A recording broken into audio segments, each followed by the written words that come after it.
Hi, my name is Sydney Hauk, and today I'm going to walk you through a workshop I designed on the effective use of advisory. I created this workshop following the ADDIE model of instructional design. Last year, on our end-of-year surveys, teachers showed that they didn't like how we were using advisory period. They felt like the time was wasted and could be more effectively used in another way. This is because last year we used advisories as pseudo RTI time, but we weren't intentional about the structure that we implemented. Teachers were just pulling students they felt like they needed help all at once. So there were students who were scheduled to go to more than one RTI class on the same day. Additionally, non-core teachers didn't know what to do with this time because they don't have RTI groups. I want teachers to know that we are listening to them and changing the advisory structure based on the feedback that they gave. I don't want them to feel like they filled out those end of the year surveys only for us never to read them. The objective for this workshop today is to give you an understanding of the new advisory structure, group students into RTI groups, schedule those groups onto the scheduling spreadsheet, and finally discuss the Google feedback form. In order to group students together, we are going to use last year's testing scores as a guideline. You probably are already thinking of some students that you know need support in your subject area. Your groups of students should be no more than 7 students. This is because RTI best practices tell us that these types of intervention work best when the groups are small. You can also consider the skills that they've learned, the grade in your class, and personality and disciplinary issues. For example, you might not want to schedule 2 best friends in the same RTI group because you know that they're going to talk the whole time. While our core teachers are logging into the test scores, let's talk about some ideas for non-core teachers. You are going to use this advisory time for enrichment and supplemental activities. I've added a resource page with some starting ideas to look at. You don't have to use those resources, they're just a brainstorming page to get going.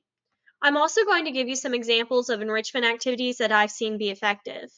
When I taught advisory, we read Hunger Games audiobook style, and we placed each district on the map where they coincide. Also, at the end of the book series, we took a field trip to do some archery, which was really cool. I've also seen elective teachers schedule their own rotation.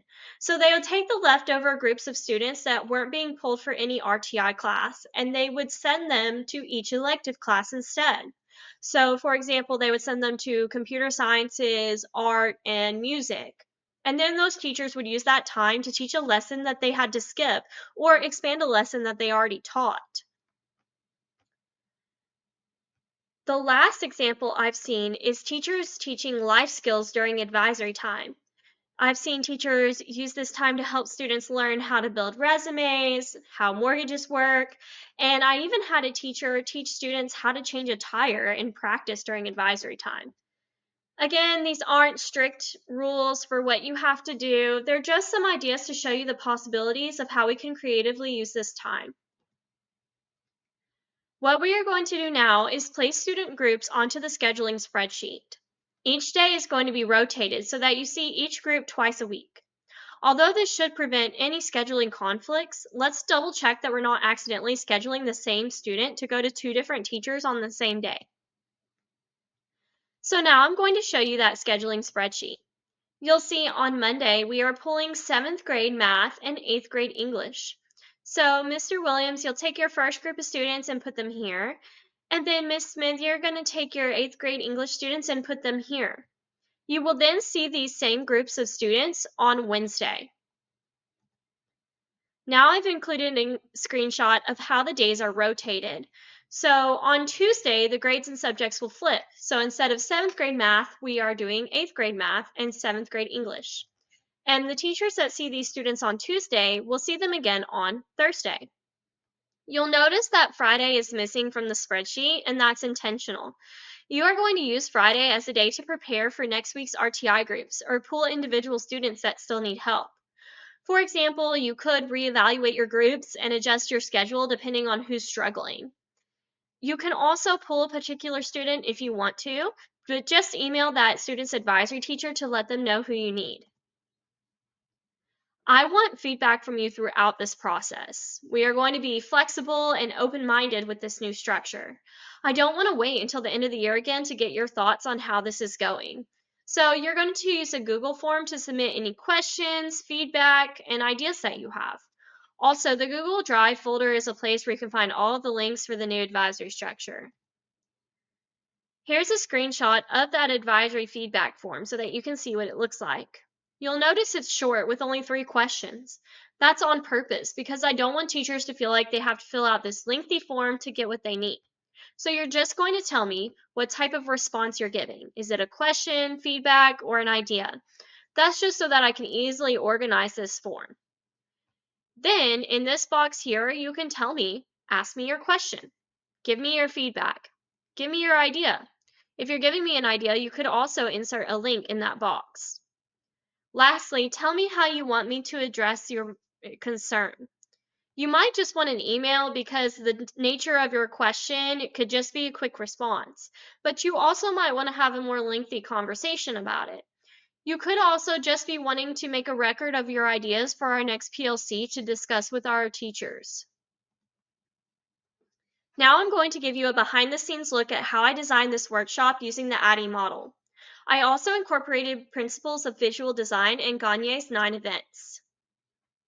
To go through the ADDIE model, I started with identifying a real problem we are having at our school, which is the effectiveness of advisory time. My audience for this workshop is the teachers and administrators at my school. I designed this workshop with the objectives to understand the new advisory structure and schedule students. I followed the sequence of Gagne's 9 events when developing the order of this workshop. I'm going to explain those 9 steps in a moment, but some of the highlights of my workshop were gaining the attention of teachers, eliciting performance, and enhancing the learning. The implementation of this workshop is originally designed as a blended learning environment, where I would go through the workshop in person but also provide digital materials. However, I could easily modify this workshop to be completely virtual by meeting with groups of teachers through Zoom or Google Meets. Lastly, I would effectively evaluate this workshop by looking at the schedules and feedback forms. Are teachers able to schedule students appropriately, and do they understand how the new process works? Do teachers feel like this is a more effective use of advisory time? These are questions I would seek to answer in order to evaluate the effectiveness of the workshop. Now I'm going to give a summary of how I address each of Gagne's 9 events throughout the workshop. I gained the attention of teachers by letting them know that I listened to their feedback from last year. People want to feel like their opinion is valued, so by recognizing that this is a teacher concern, it's going to get their attention. I walked through the agenda in order to inform them of what the workshop objectives were. I let them know that we would be summarizing the new advisory time, grouping and scheduling students, and providing formative feedback. I helped teachers recall prior learning by asking them to think of students they already know need help. This helps them think back to May and consider the end-of-year test scores.